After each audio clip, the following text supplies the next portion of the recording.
Right, hello everybody, this is Dave the Rave roving the rock, and this is a nighttime broadcast on YouTube and on ironsound.com video. It's pitch black where I am. I'm in the centre of Whiting Bay, right at the putting green, and in front of me is the village Christmas tree, all lit up, multicoloured, lots of lights on the tree, 25 foot high, maybe 30 foot high, with a big star on top, similar to Kildonan and them last trees. They're just lovely, these trees, and they've all just sprung up in the last few days because it's the beginning of December. And there are fairy lights going all the way along the fence, which denotes the kind of boundary between the putting green and the main road, and it's very pretty. And then beyond that we've got the street lights going off into the distance. That's a car just going past there. It's very quiet. I'm getting the odd car, but really hardly anything.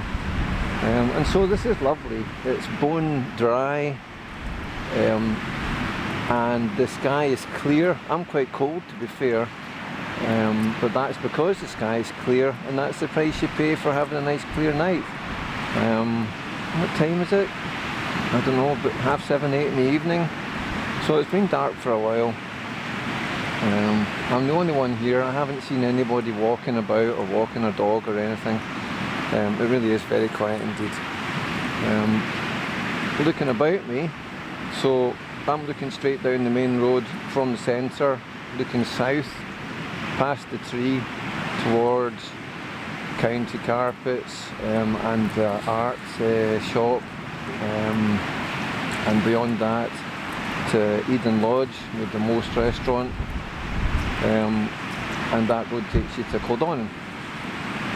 So on my right is the main road, and the house is across the road, and on the left is the sea, the beach, and then the sea, and then the mainland beyond. I can see all the lights in the mainland beyond because it's nice and clear. So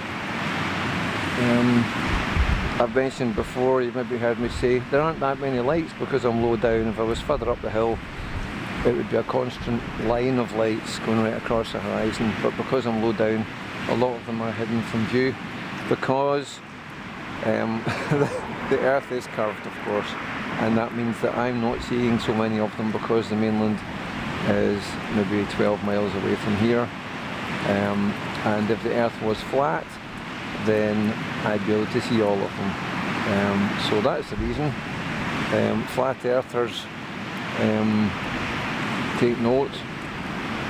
If you go up the Kiskadare Hill from here up to the golf course road, there'll be 3 times as many lights, and that's the reason why. Or as Ben Fogle noted when he went to the top of Everest, a remarkable man, explorer, adventurer, Ben Fogle, and he did make it to the top of Everest, which is very dangerous, of course. And when he was at the top, his quote is that flat earthers should take note because he can see the curvature of the earth from up there, being 29,000 feet in the air. You can see that the earth is round, of course. You know, it's not flat at all. And that's, if you're going to learn anything at all, send the flat earthers to the top of Everest and they would learn something there. Okay, so I'm out here. I've got my newfangled camera beside me, and a newfangled microphone on top of it. It clips onto the top of the camera, and that's really the main reason I'm out. Apart from the fact that the tree looks so nice and it's a nice evening, there's a noisy sea. So I was sitting just across the road from here, listening to the sea while I was sitting in my armchair, because I can hear it from there. And it's not a windy night at all, it's just slightly breezy, but it's noisy because the sea is bashing into the beach. It's a noisy sea. It's the kind of sea that you get more on the other side of the island. you know, west facing beaches get that, you know, they get the wind much harder. And Whiting Bay is facing the east and much more sheltered, so we don't get the noisy sea so much, so that's drawn me out. And I've thought this would be a good test for my new microphone, because this microphone's got a wee furry thing on it, and I'm not an expert in these things, but it's you see them on the news sometimes, they're like really furry microphones, and you wonder what that does. And what it turns out, it muffles the wind noise. So there's some wind here, there's a bit, but most of the sea's doing that all on its own. Quite often it's noisy when the tide's turning and it's coming in, and I haven't looked, to be honest, so I imagine that's probably what it is, because there's not really a strong onshore breeze, but there is a bit of wind. So if I was out with my wee compact camera, which I normally carry about, it would be making noises, you know, every time the wind blows. And I'm hoping that this camera's just silent, basically, silently picking up noise to sea and what I'm saying, and nothing much else, apart from the odd car going past. So this is the test, that's why I've come out. Apart from anything, I just love the sound of the sea. I think it's very relaxing. So it's nice, in our car, it's nice to be out here just listening to it, and I just love it. It's as simple as that. So I thought, well, just come out and listen to it and take in this nice tree in front of me. And while I'm out here, I might as well maybe tell a story or two, is what I'm thinking. So I've got a story. If you remember, if you're old enough to remember British TV from the 70s, one of the very most popular programmes at that time, and possibly even the most popular, was the two Ronnies. Ronnie Corbett and Ronnie Barker, two very funny comedians, a wonderful duo, sadly both long gone now. Ronnie Barker especially so, he went quite a bit before Ronnie Corbett. Ronnie Corbett was quite recently. And it was good, clean entertainment on the telly, very funny. You only had 3 channels on the telly, and we had the two Ronnies, and you'd have Morecambe and Wise as well, these kind of double acts. Very, very funny, and the whole family would actually sit around the telly together and watch, you know, this show. And I've got happy memories of watching the two Ronnies. And one of the things, my favourite part of the show was always when Ronnie Corbett would sit in his armchair and tell a story. And he would rabbit on, and in fact, halfway through the story you'd forget what on earth he actually started talking about in the first place, because he would go off at angles and things and, you know, get lost in his own story. But he was such a funny wee guy just sitting in that chair. And I just like that, just telling a story. So that's what I'm doing here. It might not be funny particularly, but it's not even an armchair, it's a hard wooden bench on a cold beach in the dark, you know, in the winter, on a west of Scotland island. And I am quite cold. But anyway, this is my Arran equivalent of that, me just sitting on a bench telling a story, looking at lights in the tree.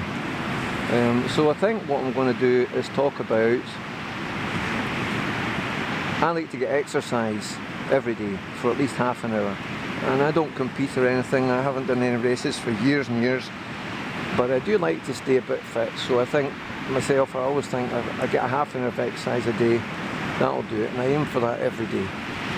And to that end, I cycle quite often, or I run, but if I cycle from Whiting Bay round Kildonan, or to the very end of Ulmash at Coughlan's, and back, and either way it's about 10 miles, and I feel that's fair enough. You know, it takes me, I don't know, about 40-45 minutes or something, and that's a decent amount of exercise. There are a few hills involved both ways, and I'm satisfied with that. There was a cycle I did to Kildonan a few days ago, and in fact I went past Kildonan. I went up to the top of Butter Hill, which is most of the way towards Lag. So that's maybe about 7 miles from here and then 7 back again. And it was a cold night like this, but it had been raining, so the roads were kind of slimy and I had to be careful on the bike. But anyway, that cycle reminded me, almost like a flashback of my youth, because it goes, I do a Ronnie Corbett taking you off at an angle. So in 1983 I became a surveyor in Glasgow. I lived in the west end of Glasgow. I got enough exams at school to be offered a couple of jobs. One of them was a trainee bank manager and the other one was as a building surveyor. And the trainee bank manager was going to pay a lot more than the surveying job actually, and I got offered both. But I turned down the trainee bank manager one for the surveying one because it seemed a lot more interesting, even though the money was less. And in the end, actually, it turned out that was just as well, because the bank that had offered me the job was called the Bank of Credit and Commerce International. And with hindsight now, that was a bad bank to work for because they went spectacularly bust.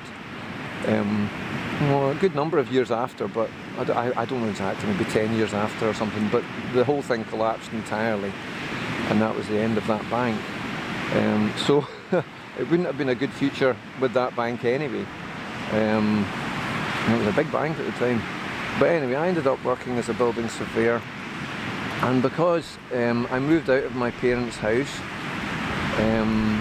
they would take half of my wage in the form of rent, you know, for living at home. And I found this wee flat in the west end of Glasgow, and that worked out to be the same amount of money as I was paying my parents anyway. So I thought, well, I might as well have my independence, and I moved out into this little flat. And I can tell you the numbers. At that time, in 1983-84, I was earning £33 a week, and the rent was £15 a week, and that was very cheap. That was actually a very cheap flat. There was an old lady called Mrs. Glass that ran this whole big tenement of flats, and but she hadn't put the money up, she hadn't put the rent up for a long time, so I was lucky, I was fortunate, I could afford it. But things were tight, as it often is when you leave school and you get your first proper job. And so I would go to work, and then one day a week I would be sent to the college called the College of Building and Printing, which was right in the centre of Glasgow at George Square. And that would be, I'm thinking, about 4 miles from where I lived, somewhere about there, off Byers Road, near the Grosvenor Hotel in Glasgow. Anyway, so I was quite skinned, and I didn't really have the bus fare in those days quite often, you know, most times I didn't have it. I just had enough to get by. And so what I would do, I would come out of the college and go to the bus stop to get the bus back. I knew the numbers, and when the bus came along that would be the right bus for me to take me home, I just wouldn't get on it. It would stop, people would get on, I'd just stay there, and then the doors would shut eventually. And as the bus would start driving, I would start running. Bear in mind at that time I smoked, so I was kind of fit because I was doing this often, but at the same time in those days everybody smoked, so I wouldn't have had the lungs. But it was a fair fight, because although the bus seems to have the advantage, there's an awful lot of traffic lights in Glasgow, and a lot of people getting off and on the bus as well, which takes time, and they had to, you know, come up with the exact money. There was no credit cards and debit cards in those days, it was all cash. So every time the bus stopped, I'd get charging ahead and traffic lights. And I didn't have to stop at traffic lights, I could just cross straight, you know, go through junctions and things, just run across them. So I would try and beat the bus back to Byers Road. And I would get a big lead at the beginning, because in the centre it's going much slower than me, but towards the end it would go faster than me. There were less lights and less people getting on the bus. And every time that bus would just catch up with me as we were approaching Byres Road, and I'd be running like mad. The driver doesn't know that I'm racing the bus, and just when I'd get to the Byres Road, maybe 50, 100 yards away, the bus would pip me to Byres Road. It always pipped me. And in fact, on one occasion I thought I had the bus, I'd nailed it, the closest I ever got, and I'd gone up the last hill on University Avenue, that's the name of it. I'm down towards Byres Road, and I'm charging down towards Byres Road. I've maybe got 50 yards less. I can see the bus coming, and for some reason the bus is going very quickly. So I'm going to beat this bus. But why is it going so fast? It's going to catch me. It's going like, it's almost speeding, you know. And it's flying towards me. I'm running, and maybe now 20 yards away from this traffic light now at Byres Road, and the bus pulls up alongside me and slows down to the speed I'm running at. And the guy has obviously seen me doing this before and clocked me, and he just waves at me and like, ta-ta, I've beaten you to the lights, and then just put his foot down a little bit to make sure he beat me. And as he did that, I sprinted, and the bag that I had with my books in it actually ended up falling off my shoulders, so I was sprinting trying to beat him, and all the books went on the pavement and I lost spectacularly. So a few yards from the line, with a laughing bus driver having beaten me, you know.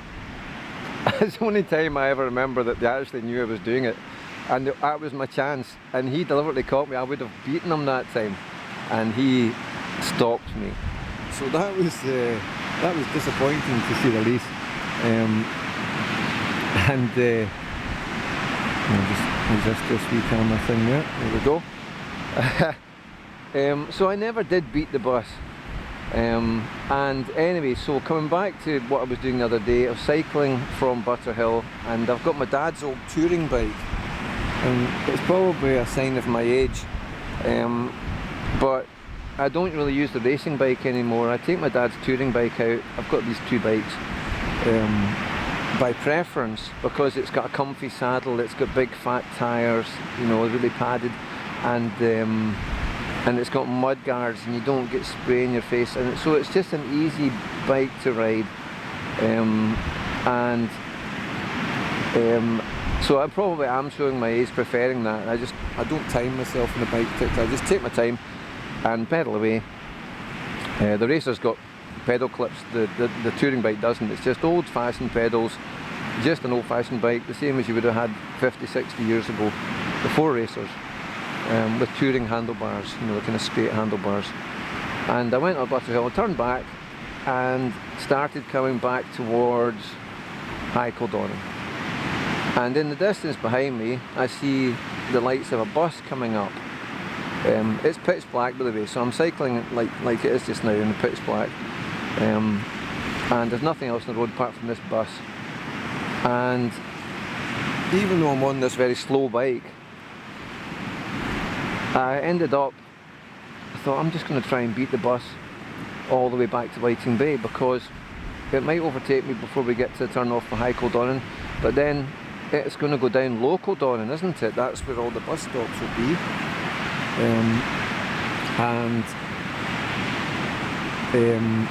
I'll be running over High Kildonan. Now High Kildonan is hilly, it's hilly all the way, so that's not easy, but the Low Kildonan road is a little bit longer, because you've got to go down Churchbury and then along and then back up again. It's a little bit more distance. So I thought, okay, the bus will probably beat me. I'm just going to floor it as fast as I can. So that's what I did. So I'm on this old bike, and I'm pedalling away like fury, trying to beat this bus. And down it goes, down Churchbury towards Low Kildonan, and then I'm going along High Kildonan, and I can't see the bus anymore, so it's in a different road from me. And I don't dare go fast around the corners, apart from the fact that it's pitch black, because I actually skidded on the way there because it was so slippy with all the leaves on the road and things. There were so many leaves, because it's, you know, they're lying on that, it's a quiet road, and they're all falling off the trees, so it's really slimy. So I'm kind of tiptoeing around the corners and then pedalling hard again, and I thought, I'm never going to beat this bus, but I'm going as fast as I can. Anyway, when you get to Dippin, the roads converge again, And so this is my chance to see if the bus, if it's even in sight at all or not. And I'm come flying down the hill towards Dipping, and just as I get onto the kind of Dipping Heights, I can see the bus right at the end of Dipping Heights, so it's ahead of me. But it's within sight, but quite far ahead.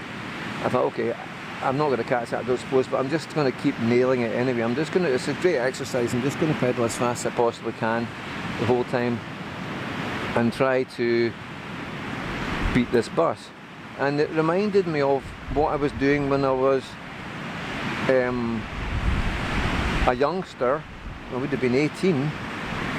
I'm now 58 in a couple of weeks, so this is 40 years I'm going back, and it just reminded me of this so strongly, racing the bus. I know I'm on a bike and on an island, but it was exactly the same kind of scenario. I've got this pesky bus, and they don't know I'm racing them, but I am racing them because I want to see if I can beat them. And so I'm pedalling like mad all the way along this Dipping Heights, and every so often coming round all the corners and things towards Whiting Bay, along the kind of ups and downs. I can just see the bus far ahead, but it's very far ahead. And then we got onto the long downhill down into Whiting Bay. I'm thinking, okay, I can go fast down there. It's a touring bike, remember, so you can't put your head right down on the bars like a racer. But it's still, I can still pedal away and go quite fast, soaking the bus, of course. Anyway, ended up coming down into Whiting Bay. I can still see the bus in front of me, and I am gaining on it. But now we're on the flat in Whiting Bay, and the bus can do 30 miles an hour. And I'm not going to manage 30 miles an hour on a push bike, an old touring push bike and that. So I think, well, I've had it now. But I kept going as fast as I could, quite tired now. And at some point, the bus must have stopped for maybe 30 seconds or something like that, because maybe because it was a bit earlier, because someone got on it, I don't know. Because when I'm starting to come past the kind of the south end of the village, past Montrose Terrace, I'm quite close to the bus now. Like, I'm nearly up at it, and maybe 30 yards, something like that. And I'm going as fast as I can now, but of course the bus is slightly faster than me, so I've almost got it. And I live in the centre of the village, and that was really my deadline, you know, to try and catch it by then, because that's where I'm stopping. And anyway, so I'm coming flying up through the village towards the centre, and I'm still behind it, and it stopped just before where I live, like right at where I live, at the door. And I'm going like fury, so it's just stopped for a second. Somebody must have got on. I'm coming right up to its back bumper, and I'm now at its back bumper. It's times I'm seeing the story slower than it actually happened, because I'm really shifting flat out, and I'm doing as close to 30 miles an hour as possible to do on a push bike. I've got my lights on, and I move over to the right to overtake the bus, and the bus sees me because I'm just starting to overtake the bus, but I'm not quite alongside it, but I'm pulling out to overtake, and I'm moving. And the bus at that same time decides it doesn't want a push bike in front of it, so it starts to move like it's trying to stop me from overtaking it, just like the old days. And I end up alongside the bus, overtaking it, while it's accelerating, trying to stop me overtaking it. Just disastrous. Yeah, so in the end, I pull up alongside the bus. It's accelerating, I'm going at full speed, and we're doing the same speed, and I'm alongside the bus, and then it accelerates some more and leaves me for dead. So I didn't in the end manage to overtake the bus at all, but I did catch up with it So here's the thing, and all the time that I was racing the buses when I was in Glasgow, I always lost. And I didn't have the lungs. I've got the lungs now, but I didn't have the bike. There's the thing, or the weather. But I actually ended up, it was a draw. So I'm counting that as one for young Dave. I'm really probably saying, right, there's one. I've waited 40 years. I can't really say I got my own back in the buses there, because, I mean, honestly, if I'd been 1 or 2 seconds further down the road, I'd have been in front of it, but I only got alongside it. So, but it's still, I think it is still one for young Dave. You know, it's certainly showing my mettle to these bus drivers, these pesky bus drivers that think they can see me off. 40 years later, I'm still capable of keeping up with a bus. And in fact, that's something to say in itself, I suppose. If you look at it just bluntly like that, I can pedal on an old bike as fast as a bus in the winter on dark roads when I can't see where I'm going. And I hadn't even pumped up the tyres. In fact, I'm not even very good at bike maintenance. Possibly the bike brakes might have been rubbing or anything like that. So anyway, I'm quite proud of that. But it reminded me of my past. So that's the point of that story. It's just funny how something can happen and you're right back to being a boy or a young man or something like that, and you don't plan it, but it just kind of happens, you know. So that was my story, my Ronnie Corbett story about pesky buses. So I'll sign off. I'm really quite cold now. I've been sitting on this bench for a while, but it's been nice. Maybe only 4 or 5 cars going past the whole time. I saw John going past with his dog Spot. I didn't say hello to him because he'd have come and chatted, and that would have been the end of my story. So sorry John if you saw me. I didn't say hello. But I've enjoyed it here. The moon is above the tree now. It's a 2/3 moon. I don't know what you call that. I know there's a moon called a crescent moon, but I'm not sure where that 2/3 moon fits into that one. I can see all the stars above me, all the way round. We've got a few street lights in Lighting Bay. I'd prefer if we didn't have them, because I'd see the stars a lot better, but there aren't that many, so you can still see most of the stars. I don't think you can see the stars in Glasgow from what I remember. I think they've got too many street lights for that. No, that's the way I remember it, but it's been a long time since I was living there. But anyway, there we go. There's another car coming. Yeah, just lovely and peaceful here, and hopefully the microphones worked. You haven't had wind interference, but you've been able to hear the sea. That's what I'm hoping. But time will tell. So there we go. For the meantime, it's Dave the Rave, Roving the Rock, signing out. Until next time. Cheers.